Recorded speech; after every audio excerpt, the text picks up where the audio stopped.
From the School of Journalism and Mass Communication at the University of North Carolina at Chapel Hill, this is Carolina Week.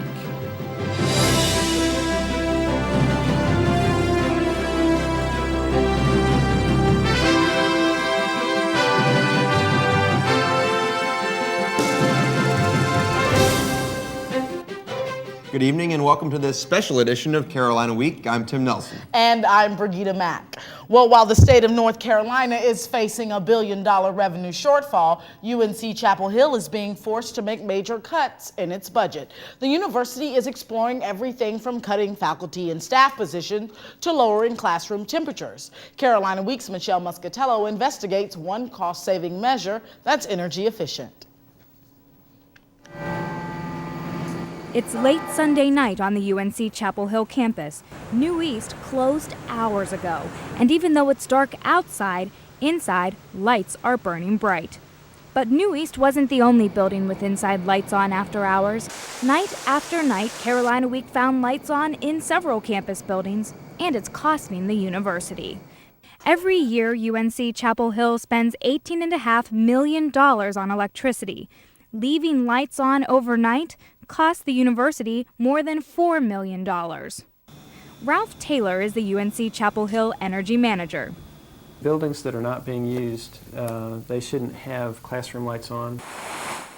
But Bynum, which houses the cashier's office, kept on several lights over the weekend, including this lamp in a side office. Carolina Week also found vacant classroom lights on. Should those be on? No, they shouldn't. Not if the class is not being used. Professors, students, and other people in the building really should be turning off those lights as they exit. The problem is there's no central control of the lights, no one who monitors whether the lights are left on or turned off.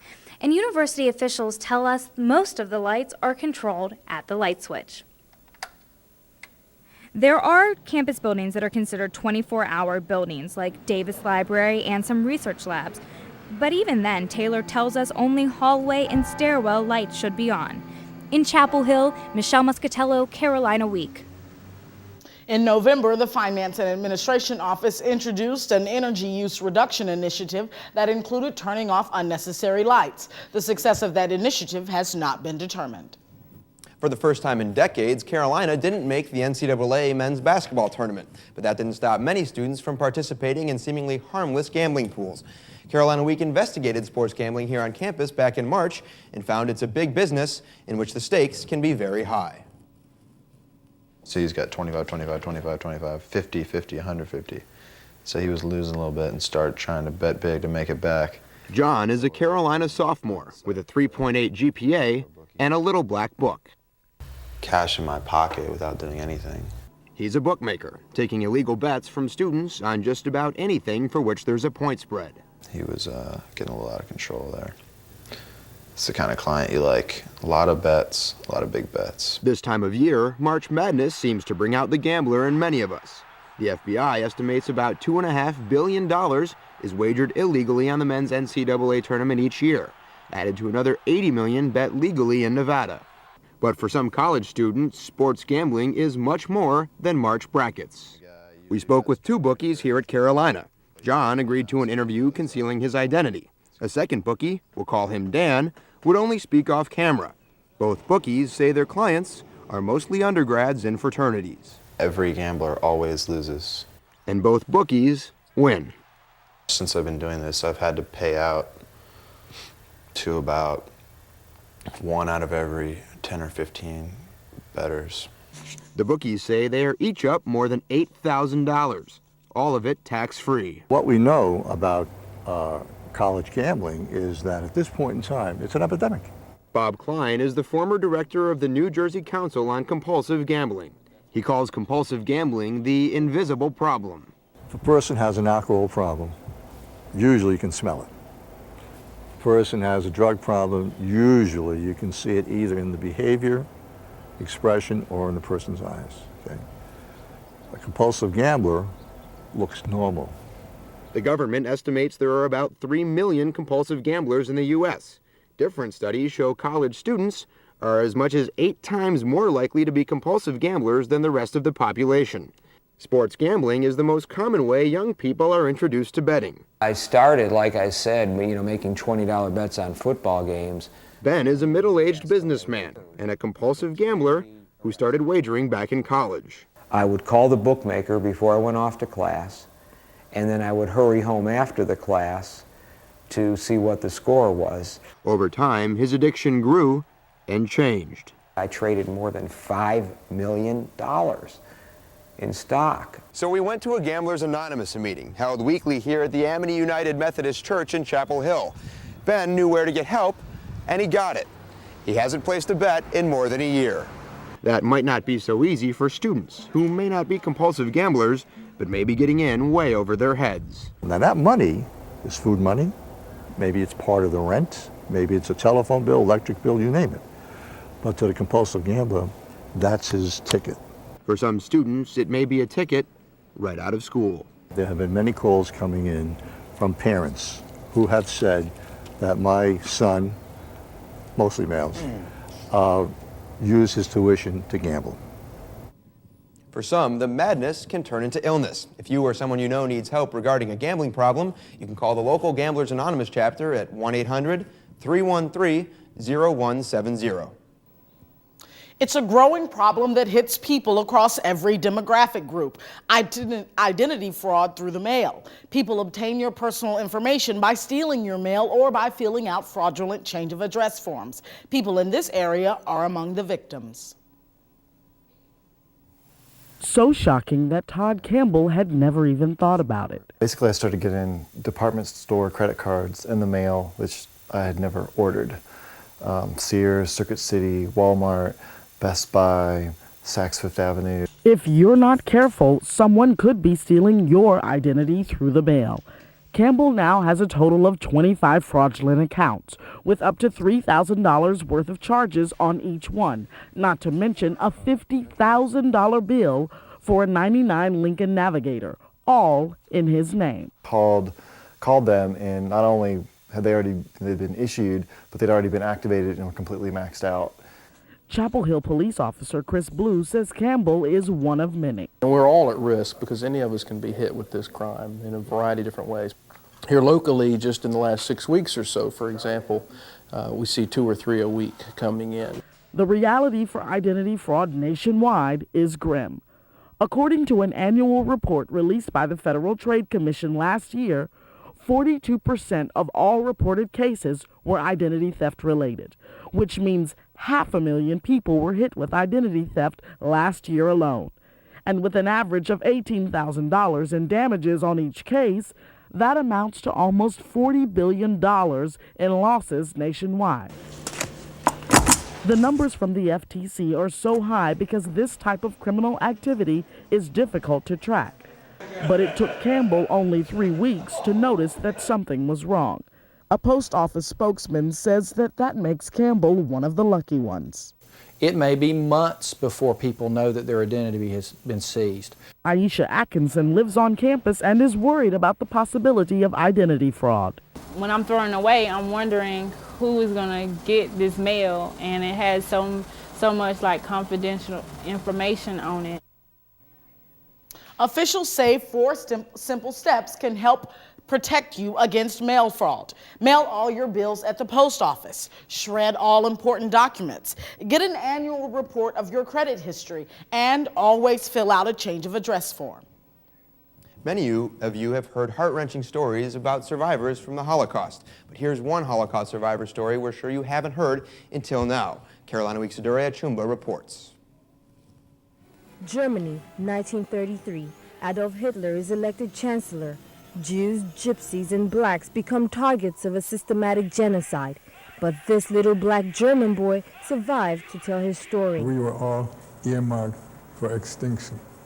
On top of the list for people to be exterminated, of course, were Jews.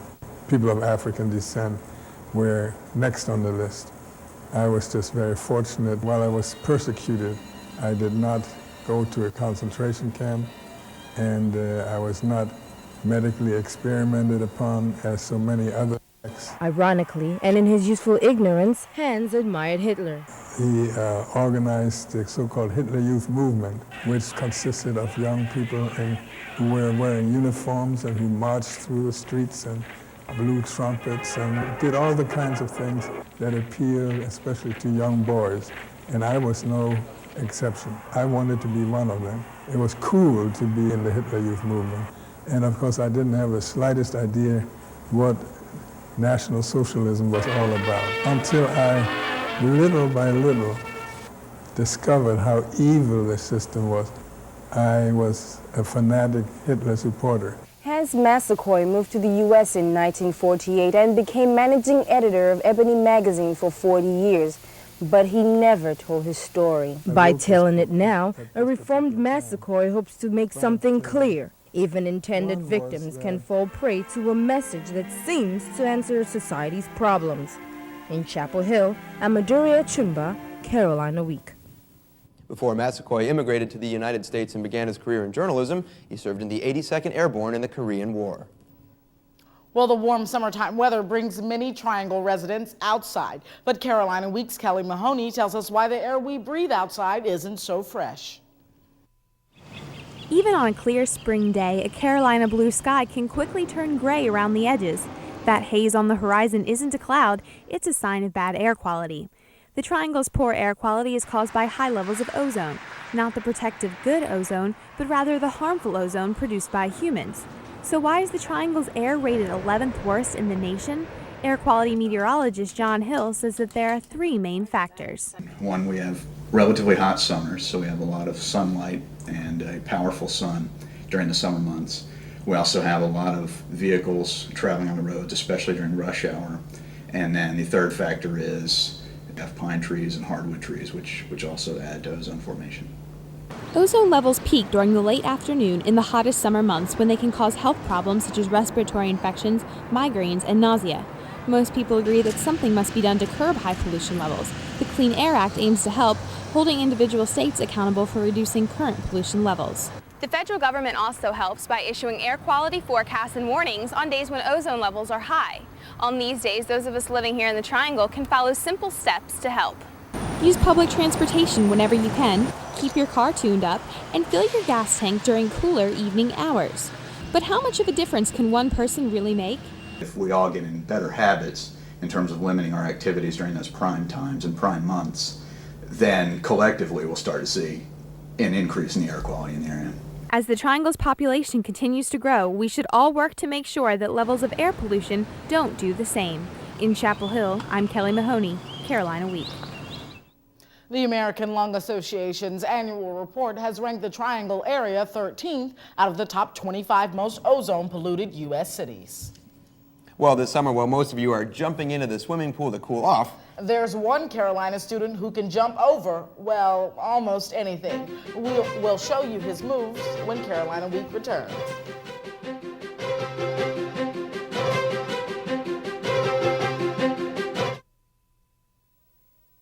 For the 1.3 million children living with AIDS, we can do more than just learn the facts about HIV.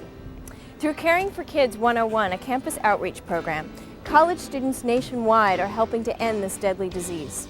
Half of all newly infected people are under the age of 24. Your assignment, get involved with Caring for Kids 101. Every child deserves the chance to live a healthy life. Support the Elizabeth Glaser Pediatric AIDS Foundation. Okay, guys, time for takeoff. 5, 4, 3, 2, 1. Let's start!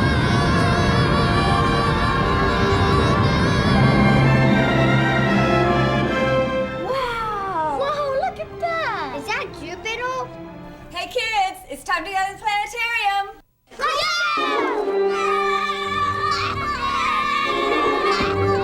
Moorhead Planetarium, where dreams become reality. for some young students in Durham, the chance to go to college may seem like just a dream. But Carolina Week's Aaron Dupois tells us how Carolina's business school is helping make that dream a reality. They live in Durham's most dangerous neighborhoods, but these kids are staying away from the gangs and violence. They come here every day after school for Durham Scholars, a program run by Carolina's business school. A Caden Flagler professor started it 6 years ago to give inner-city kids a place to study and be mentored. Yeah, that's great, Jonathan. But program director Beverly Hester Stevens says it's more than just homework help.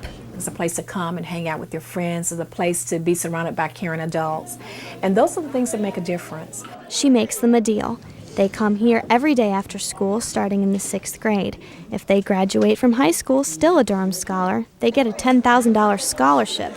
Durham Scholars started 6 years ago, so the original students are just now graduating from high school. And to volunteers' delight, many are applying to college. I'm thinking of going to college. I don't know which one yet, so that's the only thing I haven't decided on. Hester Stevens says the program gives some of these kids what they may not be getting at home. Many of them come for their daily hug, which is really, really nice because I'm a hugger. Whenever I want to slack off and go straight home, she's always there to make sure that I don't skip the program or whatever. I sort of have an advantage over other kids because I can get help wherever I need. Of the original 24 students, 13 are still in it. In Durham, I'm Erin Dupois, Carolina Week. In addition to the $10,000 scholarship, the program also pays its students to go to summer camp. Well, new businesses and restaurants may be coming to Franklin Street, but one business is a local favorite, and it's not going anywhere. No, it's not. Carolina Week's Natalie Horton has the story. Franklin Street has seen a lot of change over the last 80 years. Hip and trendy national chains like Starbucks, The Gap, and Miami Subs have replaced many older local businesses, with one exception. Sutton's Drugstore has been serving Carolina students since 1923, and it's still popular with students and alumni who feel a link to the past. You can sort of imagine that 50 years ago, people that were in college or working in the area were doing the exact same thing, which is kind of cool. I like the fact that it doesn't seem like it's changed in a long time. I went to school here. My husband went to school here, so now we come back for football games on Saturdays, and the kids like to come here and get a Sutton's burger. Sutton stands out in another way. In the early 1980s, owner John Woodard started taking pictures of customers and putting them on the walls. And it turned out to be the best form of advertising that we ever came up with because people love to see their picture. You don't have to be a celebrity like Jason Capel and Matt Doherty to have your picture taken. All you have to do is come in and ask, and your face can be here for years to come. And it's not just the pictures that keep students coming back. Good people work here. They're real nice and honest and friendly. It's a nice environment. It's just old-fashioned. As long as you're decent and nice to the customers, they'll come back. And that's all you have to do is just offer a good product at a reasonable, fair price, but treat them and show them you appreciate them being here. And that's the important part. And that philosophy has served them well for almost 80 years. In Chapel Hill, I'm Natalie Horton, Carolina Week. Sutton's also used to make their own homemade ice cream, as well as there used to be a toy store downstairs. While most Carolina students are jumping into summer, one UNC athlete is jumping over, well, just about anything you put in front of him. Carolina Week's Jennifer Bird explores the unique sport of high jumping.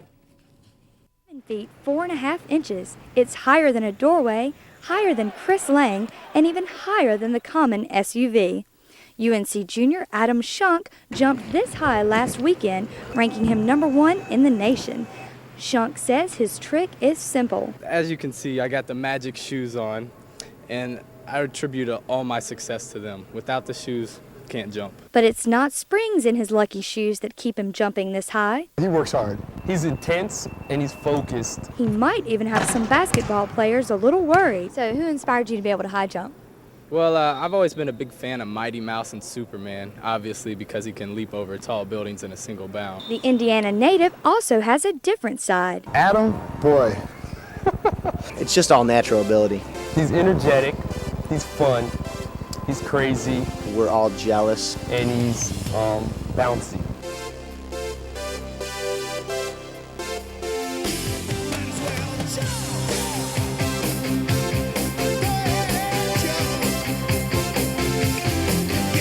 Instead of Adam teaching me the technique of high jumping, I decided to keep my feet firmly on the ground.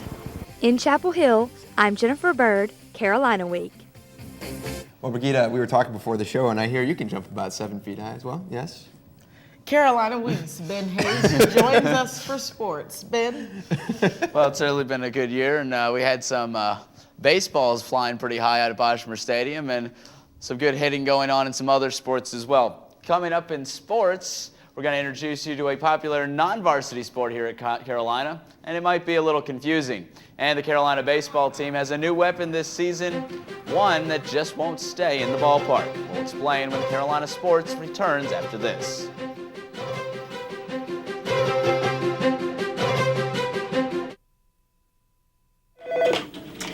Women's Center, may I help you? The Women's Center is a nonprofit agency that has served as a meeting place for women in the Triangle since 1979, making it one of the oldest freestanding women's centers in the country. The mission of the Women's Center is to provide a supportive community where all women can inspire each other to grow, both personally and professionally. I was going through a crisis at home, and I contacted Helpline, and they referred me directly to the Women's Center. I think the Women's Center is really important for the community because it offers so many different kinds of resources, and if we don't have the resource here, we can find an avenue or a way for women to find the answers that they need. It is inspiring. It's so exciting to be a part of something that really matters and really changes things. You can support the Women's Center through membership or by sending a contribution to the Women's Center, 210 Henderson Street, Chapel Hill, North Carolina, 27514. Welcome back to Carolina Week. Well, through the years, club sports have grown in popularity, and one Carolina club team that has been winning for years and has players that look pretty strange doing it. Carolina Week's Steve Lyerly has the story. Jerseys on campus, those funny socks, the weird ball, and that funny red Baron hat. But what is rugby? Similar to American football, a kind of cross between soccer, American football. Most students, their thought of rugby is just football without pads. We had to check this out for ourselves. So, with that white ball, you can kick, punt, pass, dribble, throw, toss, but you have to catch it. Nice job. Or you can just keep it and run with it. Can't really explain it. So let me get this straight. Rugby's a little bit like soccer and a lot like football, yet without the pads and more contact. The passing backwards is the oddest thing. Like they're used to seeing American football where it's always been throwing forward. And also the fact that it's continuous. You play 40 minutes, then half time, and then another 40 minutes. I get it. The point is to get the ball down the field, backward or forward, with your teammates so you can score in the red zone and do those victory dances. Speaking of dances, what about those rugby parties? Rugby parties? What am I supposed to say to this? Yes, one of the natures of the sport is also the partying. Well, I live at the rugby house, and where we have the parties, and it's a lot of fun. With all this fun, there might be a lot of new interests. We have 2 teams that we field, and so basically anyone who comes out and wants to play will get a chance to play. Obviously the better players play on the first squad. And all of them are occasionally in the hospital. In Chapel Hill, Steve Lyerly, Carolina Week Sports. Well, the Carolina baseball team is in the hunt for the ACC crown, due in large part to newfound power at the plate. Through the month of April, the team has blasted 79 home runs. Carolina Week's Joe Disney gives us a look at the power surge when it all began back in mid-March. I think we got a really good team. We got something special. That something has been baseballs jumping off the Carolina bats and flying over the fence at a record pace. The Heels have 51 home runs in 28 games, already eclipsing last year's total of 30 home runs. But why the drastic change? When we went to the ACC tournament, I want to say it was last year, and we saw Georgia Tech and Wake Forest and all those guys were there. We were the smallest team there. And we told Coach Fox, we need to get bigger. We had a tremendous off-season weight program that's really, and our spring program has been good too, so we've been able to maintain that strength. Leading the way has been 5'10", 180-pound Chris Maples. In the last 11 games, Maples has 10 homers. That's 12th of the season and halfway towards the Carolina single-season record of 24. I don't really know where it comes from. It's just something that's God-given. Just can't buy it in the store. Maples isn't the only Tar Heel on a power surge. Sean Farrell is second on the team with 8, 2 have 7 homers, and 8 others have at least 1. The main standout thing from this year's team and all the previous teams is that 1 through 9 is everybody can hit the ball in the park.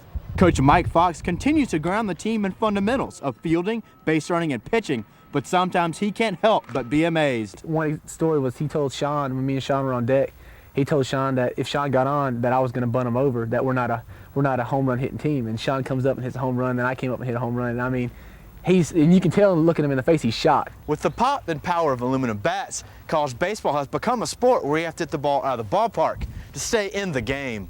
When you're playing good team baseball and then you're getting big hits and driving runs out of the ballpark, you know, you should win a lot of games. For the Heels, so far, so good. In Chapel Hill, I'm Joe Disney, Carolina Week Sports. Well, the baseball team has a few games left in the regular season, and as well as the NCAA tournament coming up down the road. But it won't be long before those fall sports kick into gear as the football team, the soccer teams, and all the rest of those teams come back late summer to get ready for the new seasons. How's the football team supposed to be this year? Oh, they're very young. We lost a lot of talent from last year, but they got a lot of speed and talent coming back. Quarterback still up in the air? Looks like Darian Durant, C.J. Stevens battling neck and neck right now. I'll look forward to reporting on it next week. Or next year, as would be There the we case. go. Excuse me. All right, thanks, Ben. Well, farm life is a part of Central North Carolina's culture. That it is. But when Carolina Week returns, we'll show you how a small farmhouse that's a destination, a small farmhouse that's a destination to see some very special celebrities.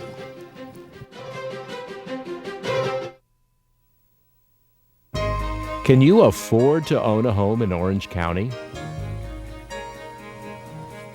I'm a homeowner. I am a homeowner. I'm a homeowner. We own a home in Orange County, and so can you. If you thought you couldn't afford to own a home in Orange County, now you can. Contact the Orange Community Housing and Land Trust for more information. If you have a story idea, contact Carolina Week at 843-8292. You can also visit us online at carolinaweek.org. If you have questions about this program, write Carolina Week at Campus Box 3365, UNC-CH, Chapel Hill, North Carolina, 27599.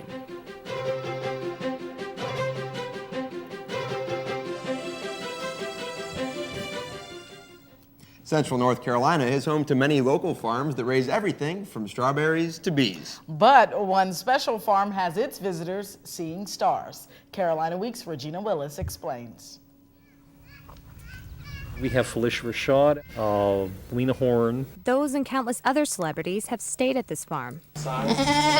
They're all goats at Siler City's Celebrity Dairy. Hi, goat. Owner Brett Fan says the idea to glamorize the goats came from his stepdaughter, who's an actress. Who'd come by from time to time and look at our goats, say, well, what's her name? Well, she doesn't have a name. She's got to have a name. So well, that goat's got great looking legs. We'll call her Betty Grable. So here's a goat with a huge udder. So that's Jane Mansfield. Visitors say the stars are personable. They're really nice. And they're playful. They're sweet. And there was one that every time you would walk away, like, make noise at you. But not all are so willing to open up. So how does it feel being a celebrity? I think I'll call this one Gene Simmons. But the dairy features more than just big names. After seeing the goats, you can stay for a meal or stay for the night. The 8-bedroom bed and breakfast offers homemade goat cheese and dinners each weekend. Fan says the farm has something for everyone. A quiet escape from the area, a peaceful place to read a book, to sit on the front porch, watch chickens in the yard, scratch your goat ears, and certainly have a very comfortable, relaxed time. Oh, I'd love to stay here. I think it's wonderful. I think it's nice because of the close proximity to, Raleigh, Durham, and Chapel Hill. Whether you're hungry, tired, or just up for stargazing, the celebrities will be waiting. In Siler City, I'm Regina Willis, Carolina Week. If you'd like to visit the Celebrity Dairy this summer, visit their website at www.celebritydairy.com for visiting hours and room reservations. Well, that's going to do it for this special edition of Carolina Week. Yes, be sure to tune in all summer long to watch this show. Please join us this fall with a new crew and new stories. Until then, have a good summer. We'll look forward to seeing you in the fall. Good night. Oh, the wall was left.